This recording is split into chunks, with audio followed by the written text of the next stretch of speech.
Bridge lesson, what you're going to want to do is get your piece of paper, and we're going to use crayons.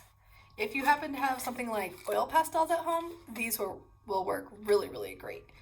But we want to use crayon because it will resist the marker print once we get to the printing part. Because of the wax in there, the water runs right off of it. So I'm going to pick any color I want for a bridge. I think I'm going to do mine red and orange. To draw our bridge, you can have two straight lines that go across, but I think I want mine to look more like Monet's. So I'm going to start with a rainbow line. I'm pressing nice and firmly with my crayon so I get a lot of the wax on the page. I can always go back and make that line bold or thick by going back and forth, back and forth.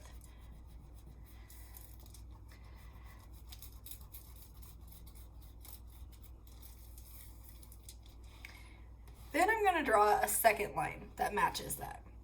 So I'm going to come up a little ways, draw that line, following the line I had drawn before.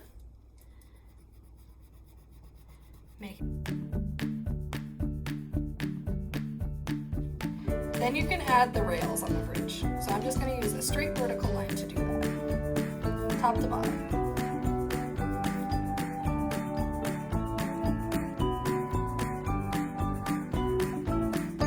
Now to make my bridge a little more exciting, I'm going to add a few orange little highlights in there. So along the inside of the bridge, I'm going to make little L shapes next to those rails. You could use multiple colors. You could make your bridge gray and use black to create a shadow. It's really up to you. We're not trying to copy Mrs. Fowler or Monet exactly. We're all our own artists.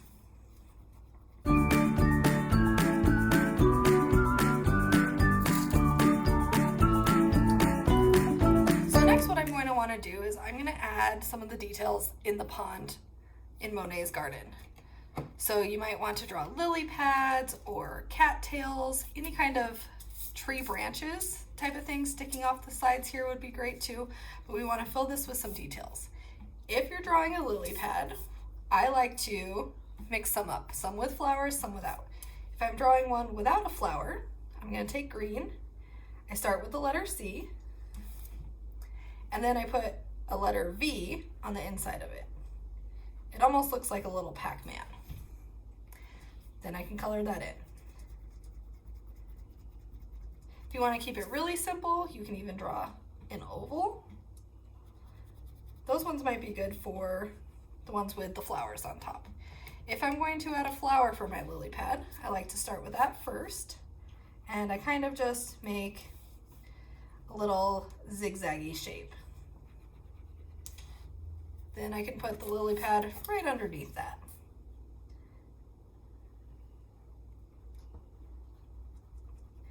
The cool thing about when doing a resist is you can now also use the color white, because the markers will show or resist off of that. You can add little waves in there, and they'll actually show later on. I'm gonna speed up the video and get a few more garden details on my bridge, and I'll show you the next step after that.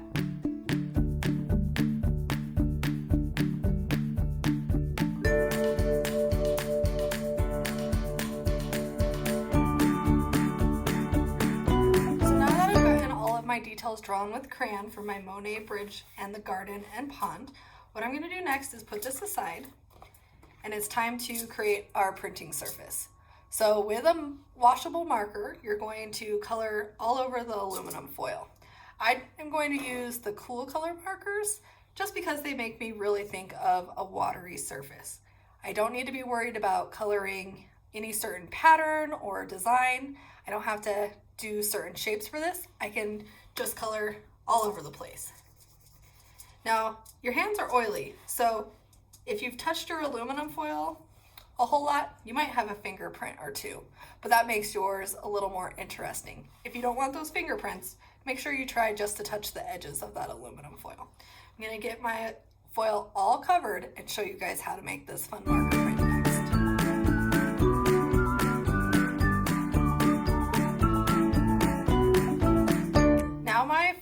all ready to be printed. I'm going to put this aside so I don't get any water on that part. Grab my Monet Bridge, and on the side with the bridge with a damp sponge, I'm going to wipe just gently the whole paper. It's really important that your sponge is not too wet because you could make a hole in your paper.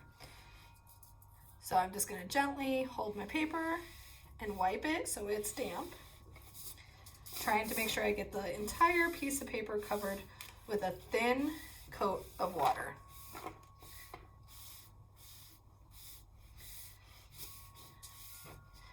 All right, I don't know if you can see that, but it's looking a little shiny, telling me that it's nice and damp.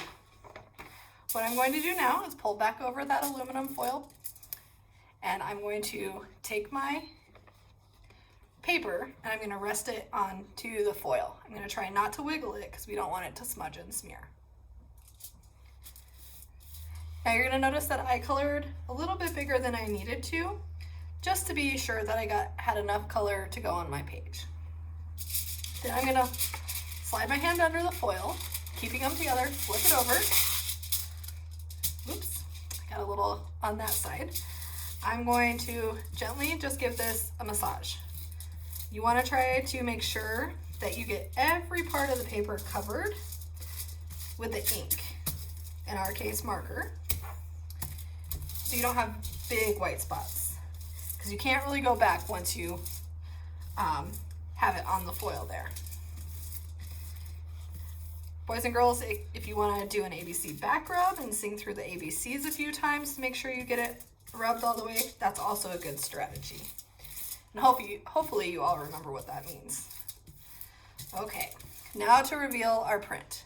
All I have to do is take off the aluminum foil and it should reveal a beautiful Monet masterpiece. Just like that. And as you can see, anywhere that I colored that white, it resisted the marker from getting on it.